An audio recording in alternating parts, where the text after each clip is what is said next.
I'm really glad to be here and have this opportunity to talk with you about constituency building, a topic which really seems to resonate in the Central European countries these days. And in my experience, organizations often have some experience with constituency building. They have done some fundraising from individual donors, or they have managed volunteers or ambassadors, or even tried to keep in touch with experts in their area or get insights from the public. But relatively few of them, in my experience, have an integrated strategy how to do these things in a systematic way, and so that they are one of the pillars of the organization. And I'm not myself a practitioner, I'm an academic, a researcher. So I haven't done any constituency building myself, but I have done some research on it, and I have talked to some people about who do constituency building, and I would like to offer some insights or inputs for systematic thinking about constituency building in this talk. The goals for my talk are basically addressing the following three questions. They are: what is constituency building? And why it's important. Then what should NGOs consider before reaching out to their potential supporters? And then the third question: how can NGOs know if they are successful in winning supporters? But before I start with these questions, I'd like to say a word or two about myself, just to give you some more background about where I come from. I have done research on civil society at the Charles University in Prague. Then I have helped to prepare a workshop on constituency building for representatives of NGOs from 4 Visegrad countries, Czechia, Slovakia, Hungary, and Poland. And as a follow-up to this workshop, I have co-authored a booklet on constituency building, the front page of which you can see on your screen on the slide. And it's freely available, so if you like the talk, you can look for some more on constituency building in that booklet. And I also currently work at Škola Empirica, a non-profit organization in Prague, where I work in an impact evaluation team. So we do evaluation research, and one of the programs we evaluate is called Stronger Roots, and it's a program specifically focused on helping organizations to improve their constituency building strategies and activities in Czechia, Slovakia, and Hungary.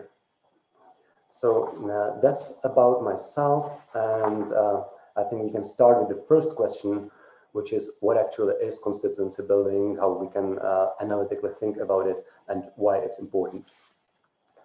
I find it useful to make two distinctions when talking about constituency building, and that is between beneficiaries, which are the two top boxes on this 2x2 figures, and kind of non-benefiting supporters, which are the two bottom boxes. Now, the distinction is relatively straightforward. Beneficiaries are, for example, elderly or ill or disabled who the organizations provide services to, or they can be people who NGOs give trainings and education, or also people who benefit from the legislation change an NGO is advocating for.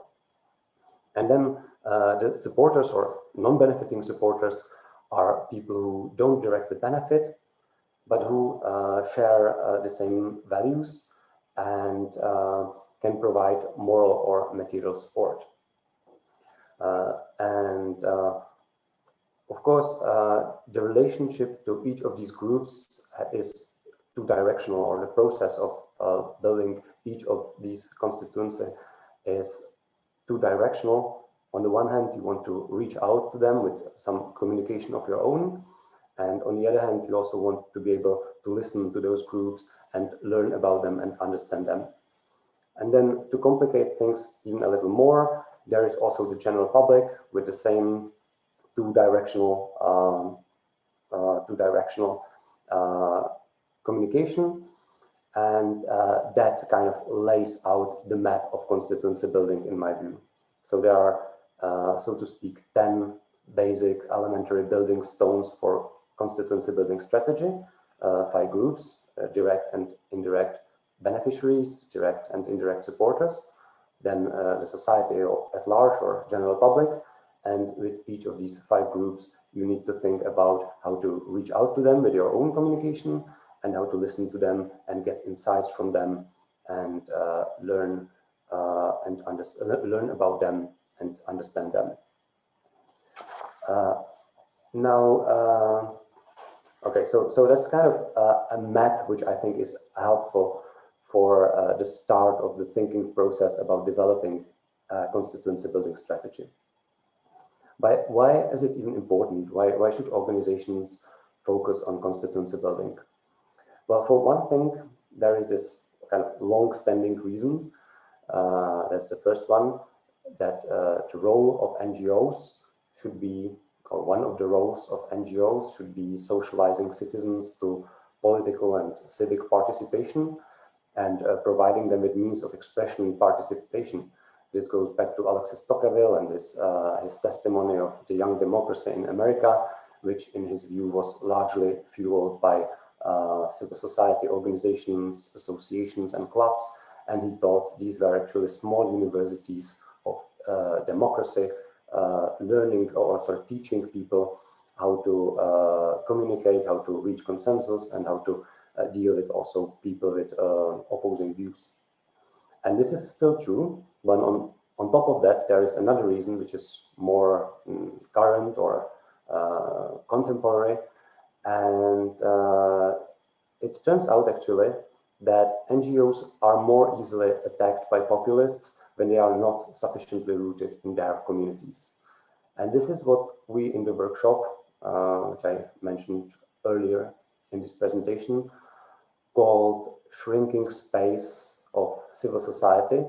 And this is also why I think the topic of constituency building resonates so much today, because organizations feel like it's not just one of their tasks to provide space for civic participation, but also they need supporters to make them stronger and to make them more easily defend from those populist attacks. Now, to illustrate it a little, I am now projecting 2 anonymous testimonies from the workshop. They are from research by 2 Hungarian sociologists, Petr Mazák and Gábor Hera. And if I can hide this, yes, I can read it for them, for you. So these testimonies are: donors don't want to display their relationship with us, says someone from the NGO sector, because they are afraid that this would result in some kind of reprisal from the authorities. And another is: fewer people are attending the events. It was harder to find speakers. Those who did come didn't want to register or appear in the photos. They were afraid of political retaliation. So this is some probe into the situation in Hungary, which is, of course, more extreme than in other countries in the Central European region. But also in the Czech Republic, where the situation is far less like intense, you can see a drop of trust by the general public in NGOs. This is a time series by a public polling agency, which shows mistrust in red and trust in blue. And you can see that there is quite a big rise of distrust in NGOs among the general public. It used to be around like 40%, not too little by itself, but it has risen somewhere between 50 and 60% of the Czech population. And I believe in many other countries, the situation is, at least to some extent, similar, and this challenge is felt by NGOs. And that's a good reason to start thinking about constituency building more seriously. And this gets me to the second question of my presentation, and that's what should NGOs consider before they start reaching out to their potential supporters. I have prepared a few selected ideas, and they are not like exhaustive, so there are some more in the booklet. But one of them is that in Czech Republic, just like in Slovenia and other post-communist countries, we kind of have a special context which you could call the communist legacy. And I want to demonstrate it with this figure on the slide. The dots on the figure are average organizational membership per adult person in each country. And you see that if you focus for a bit on the black dots, they are describing the situation in mid-1990s or like in the mid and later 1990s. You see that there is a higher organizational membership in the top box, which are old democracies or Western democracies, then somewhat lower in post-authoritarian countries, such as countries from Southeast Asia or Latin America and some others. And the very lowest organizational membership was in post-communist countries. And this observation was first made by Mark Howard in his 2002 paper, where he argued that post-communist countries did not manage to build vibrant civil societies in the first decade of their existence comparable to Western democracies. And on top of that, he also showed that generally trust in institutions is lower in post-communist countries. And I have updated this chart using data from next waves of World Value Survey and European Value Survey, and it shows two things. The first thing is that organizational membership is actually going down in almost all countries. That's the white and gray dots, and it still remains the lowest in post-communist countries. So we do have kind of a special context, that's true, and it may still be true today that people in post-communist countries are more hesitant to publicly participate in an NGO. But it's also true that membership in general is not a form of participation which is very popular these days. And it may be linked to,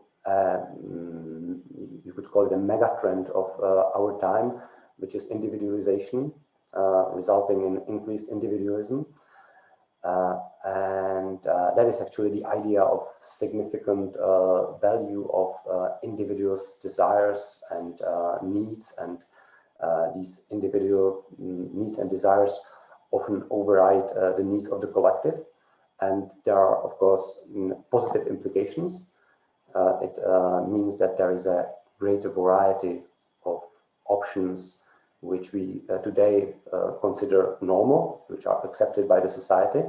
So in effect, people are free to follow more divergent path.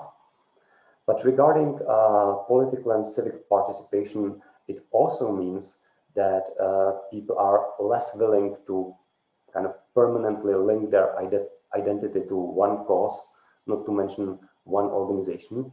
And they are much more changeable.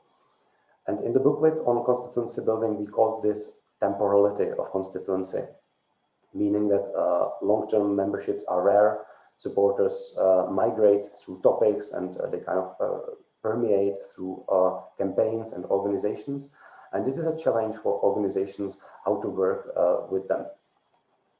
And I would like to think about some solutions to this situation.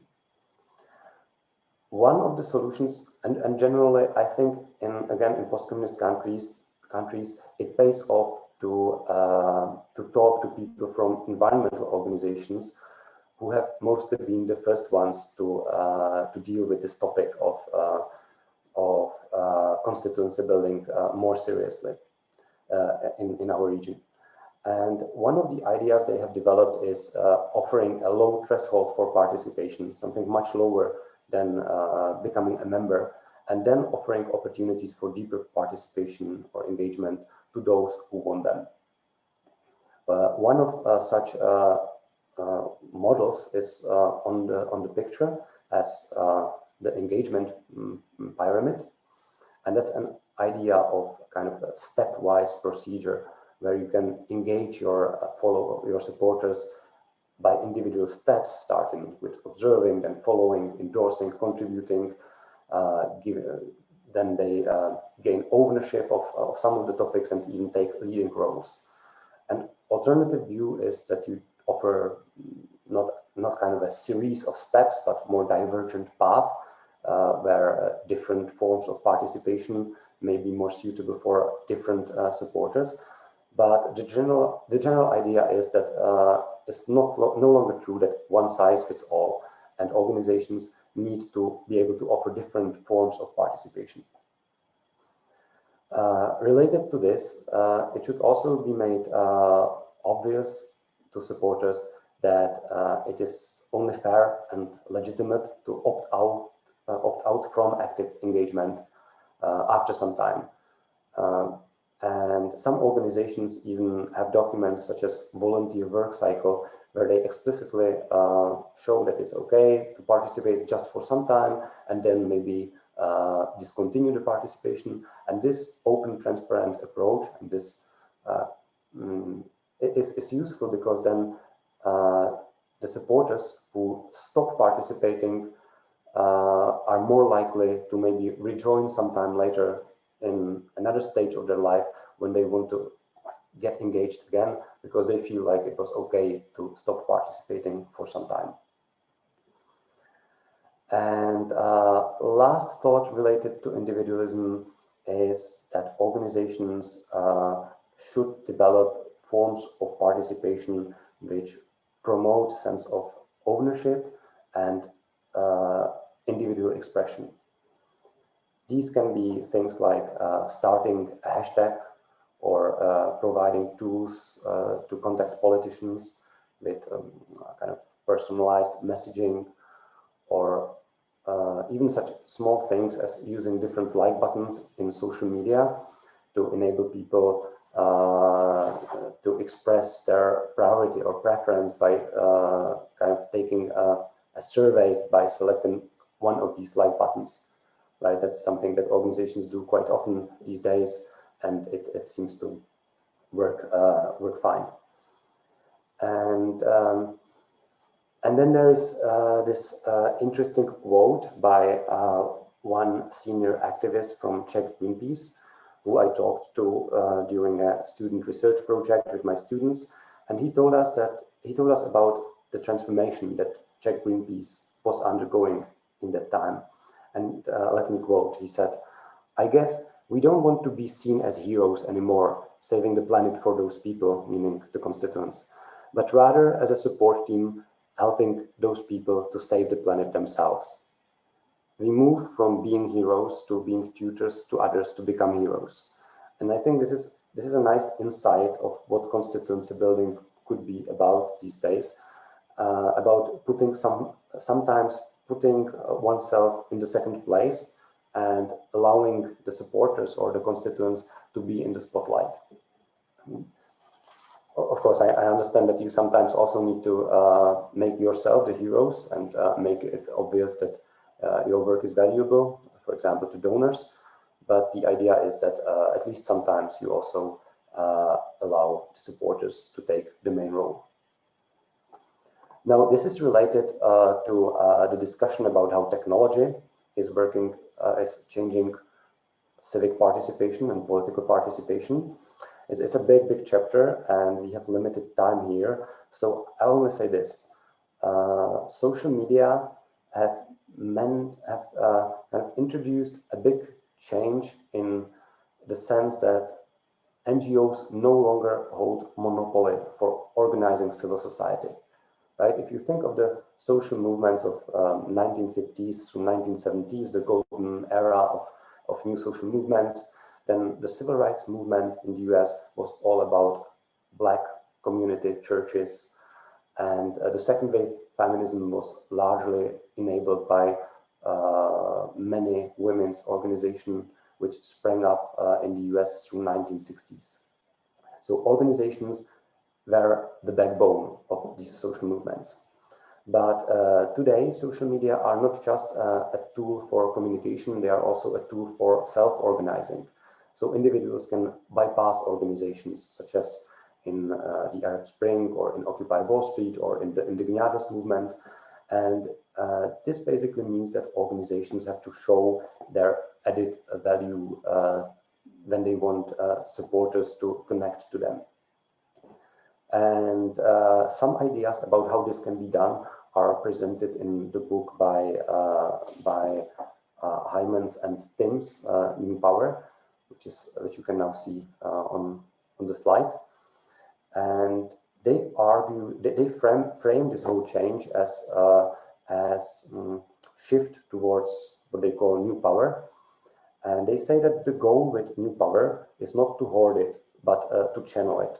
So their idea is that being successful in tapping on the potential of social media and the power they generate is rather like giving up the hierarchical structure and rather channeling the power of the crowds.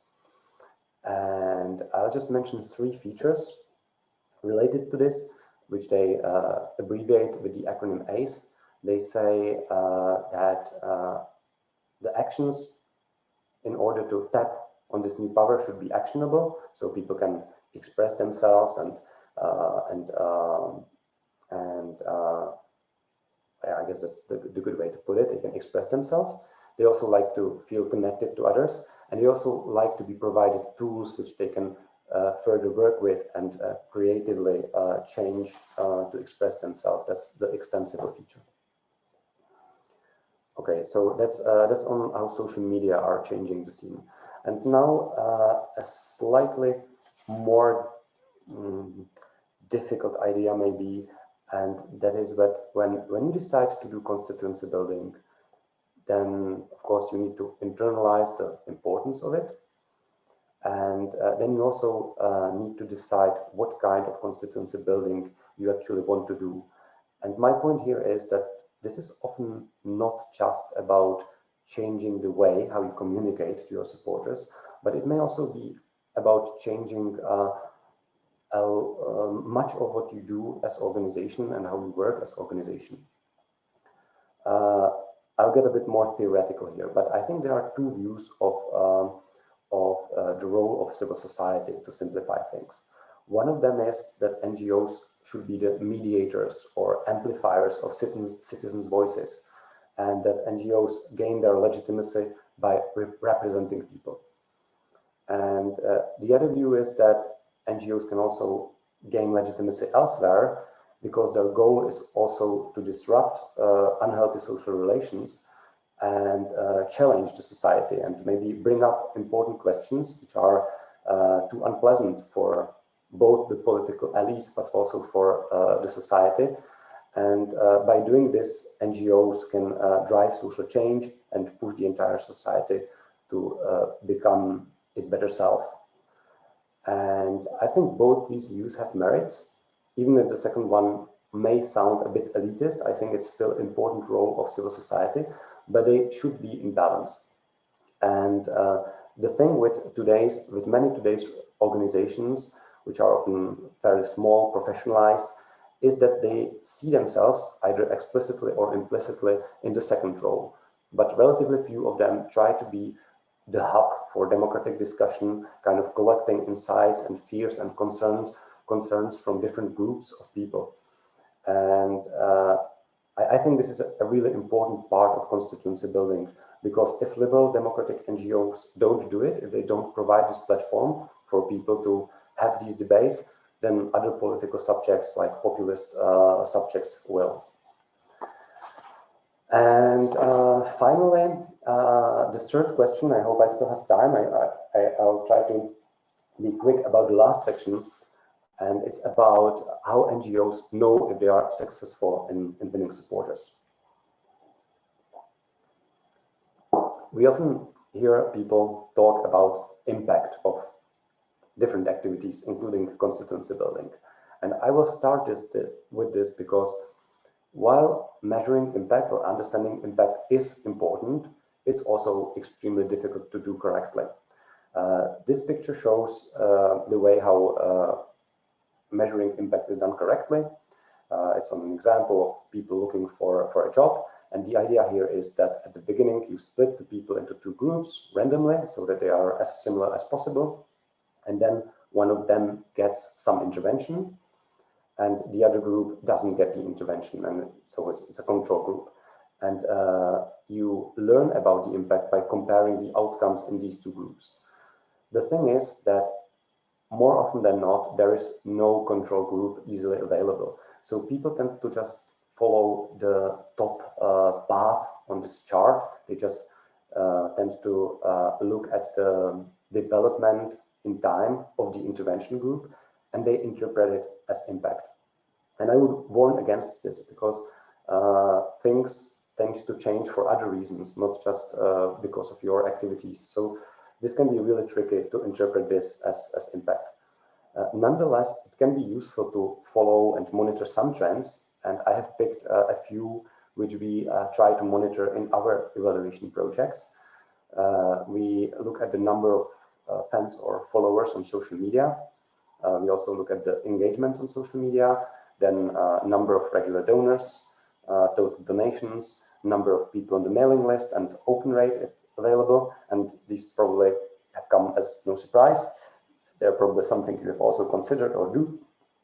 And then what we have found a really nice touch on top of it is distributing a questionnaire among supporters time to time and looking not only at the answers that people provide, but also the return rate.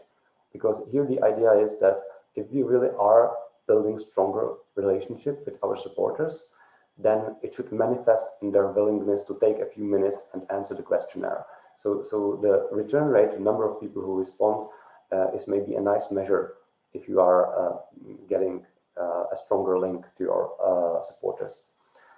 And like I said, you often don't have a control group, but what you can do is share this information and the trends with some other similar organizations so that you know where maybe you are performing kind of similarly or maybe better or worse, and have at least some feedback of what is to be expected and how you compare to it. I mean, this shouldn't become a game of like comparing each other, but if you can use this in a way that is not just stirring up competition, but provides some learning, then I think it's good. But even more important, possibly, than just following some numbers is to really become an organization which has processes to learn and reflect on their constituency building activities, and which sometimes slows down, looks back, and has a discussion among ideally all staff in the organization, reflecting on questions such as do we really need constituency building, why, and how important is it to our particular organization? Do we want to do it? And if so, how can we analyze who are the different groups of constituency we can address? Who are our beneficiaries, supporters? What does society at large think about the topic that we do? And maybe what other organizations think and do? And how can we combine not just talking to these groups, but also listening to them and getting insights from them, which generally turns out to be something that organizations do less, especially in relation to the general public. In our research, it turns out that organizations generally consider it much less important to get insights from the public than to get their message over to the public. And I think this is something maybe to reconsider. And that's all for me. I think my time is up also. I hope it wasn't too rushed. I felt like I have quite a bit, quite a lot to say for 30 minutes, and I hope I hope it wasn't too rushed. And I'm looking forward to your questions in the Q&A follow-up. Thank you. Thank you, Jaromír. This was fantastic. It certainly opened up a couple of questions on my side. I know that there are a couple on the PowerPoint, on the document that you can on the document in Google Drive, where you can put up the questions yourselves as well. So I encourage you, everybody who were participating, who were listening to Jaromír, to put the questions there. We will make sure that Jaromír gets them. And I will just ask you the first one, the one that I put in the table as well. It was, you were mentioning about social media and how much this has changed the environment. And my question would be, how can NGOs compete with debates on social media? Or how can they channel those debates that are not organized, that are often also populistic, to bring them to debates where arguments are important? Yeah, it's a big challenge, and I'm not sure I'll be able to give a satisfactory answer. Also, generally, some people tend to shy away completely from social media because increasingly more people believe that social media in itself are not a good thing for society, right? I think the popular documentary Social Dilemma, which is now on Netflix, and I think it's a good idea to combine offline events, because generally offline face-to-face meeting results in more civil discussion and in discussion where people have more respect for each other, with maybe some follow-ups on social media, where once you already start, once you already give certain tone to the discussion, then you may hope that it will also remain so on the social media. And then I think I wouldn't be afraid of some controversy or some exchange of opposing ideas. This can be challenging, but it simply belongs to democratic discussion. And as long as you somehow manage to filter those trolls who really just want to damage the discussion, I think openness to different attitudes and kind of the readiness to listen to also different views is something which can help gain more trust among people. But the specific techniques of how to do it on Facebook or other social media, I think it's difficult. I'm no expert on that. I recommend reading the book New Power for some inspiration, and then probably just working with some specialists for this particular topic. Perfect. Thank you, Jaromír, for this answer. We have another question, and is it they're asking for tips for key messages to include in communication with potential supporters. Do you think there are some general messages that should be important, should be included in all the messages where you're trying to build support for your cases? Well, I don't know if there is a general message, but I think there might be a general principle. If you try to build a constituency and you organize events for them, then this is really different discipline from talking to your institutional donors or persuading your institutional donors that you are good and deserve support. I think events for your supporters should be more about them than about you. They should maybe teach them some useful skill or give them an opportunity to discuss things, actively participate, and have some experience. And then you can build the attachment in the process. But I generally think the principle is make constituency building and events related to constituency building about your supporters and about their experience, rather than about yourself saying how great you are. Okay, thank you. Thanks. I think this is very useful to have them engaged as much as possible. Another question was, do you have any tips or insights on how to build an engaged newsletter audience? And they want to say thank you for the questionnaire. Ideal, they will use it in the future. Well, I think newsletters are a difficult discipline because people get overwhelmed by emails. I generally think it's good to make them short and be selective. I think people at one point used to produce rather complex infographics with many different ideas. Even if they were one-pager, they would include many different graphs, and they're actually not so easy to digest. I think what can be more effective is just producing one polished chart if you are communicating some numbers rather than a whole bunch of them, and make it just about this one key message. And because this is what the Economist does, right? They have this chart of the week, and it's not a complicated infographic. It's just one chart, one message.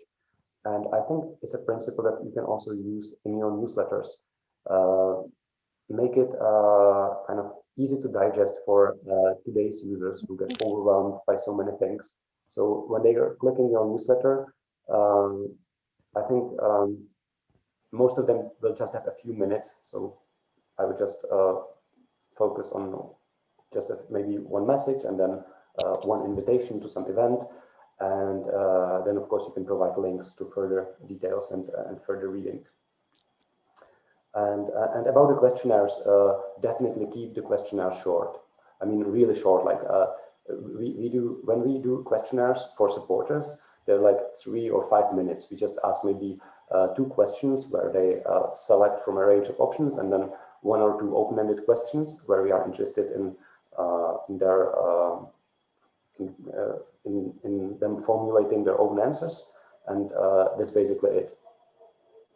Perfect. Sounds like a good advice.